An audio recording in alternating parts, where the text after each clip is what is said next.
The 6th annual Julia's Hope Cup took place this past weekend in Welland. Once again, the community gathered to raise funds for the Hope Center and honor the memory of Julia Turner. Julia was a beloved Welland teenager who passed away after battling cancer in December of 2011. Everybody always comes together and puts this together, and for our family, we're just very blessed that we live in such a wonderful community.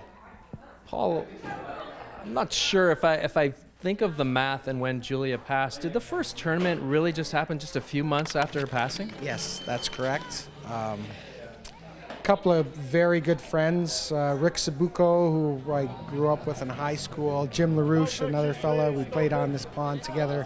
We did this thing before, and they said, hey, Paul, why don't we change your, Homeless Awareness Cup into Julia's Hope Cup? And John Clark was another one. Those three individuals in particular. Eddie Burkholder also was part of that package, and they brought it together, and it continues to grow, and people continue to support it, and it's great. Ice conditions forced the adults to take their skates off and hit the pavement. Each player raised upwards of $100 to play, and every dime will go to support the Hope Center. With their support, we're able to offer that homeless shelter to a family that needs help. We're able to help in counseling, we're able to help with job training, and we're able to help if anybody's being disconnected from hydro heat. It just makes an impact that we couldn't do it without fundraisers and communities and Turner families, their friends, their family, and their volunteers that they bring out. We're able to then offer the services throughout the year.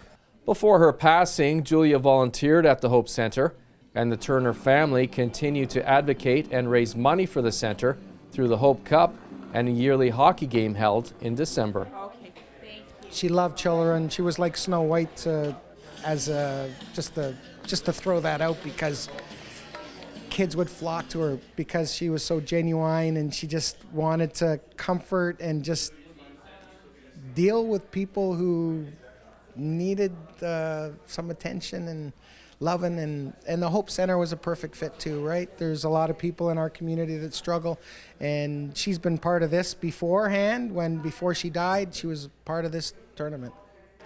Paul Turner and the Turner family, Tina and Paul Turner, just have been dedicated to the Hope Center for many years. Paul sits on the board of directors, and the family has just always cared about the community, always cared about homelessness, always cared about people who didn't have enough food. Hydro was being disconnected. They're just a caring, loving family, and they have been behind the Hope Center, supporting the Hope Center for many years. And as part of the Hope Center, it really touches our heart to see their friends, family, support group, volunteers that come out and support them, who are just beacons in our community. The Turner family is like a beacon for people who are struggling, and they're always there to help. Over the years, Julia's Hope Cup has also become a day to celebrate winter and get together with friends. It's a social event too. People get together, they don't see each other for a long time, they're here, it's for a good cause, and they're enjoying themselves, and it's so Canadian to be outside in the cold weather playing hockey. There's a number of us, the Burkholders, the Turners, the LaRouches. We grew up on this pond, so it's an amazing tradition. We just lived down the road. We skated on this thing all the time, and what's more Canadian than skating on a pond?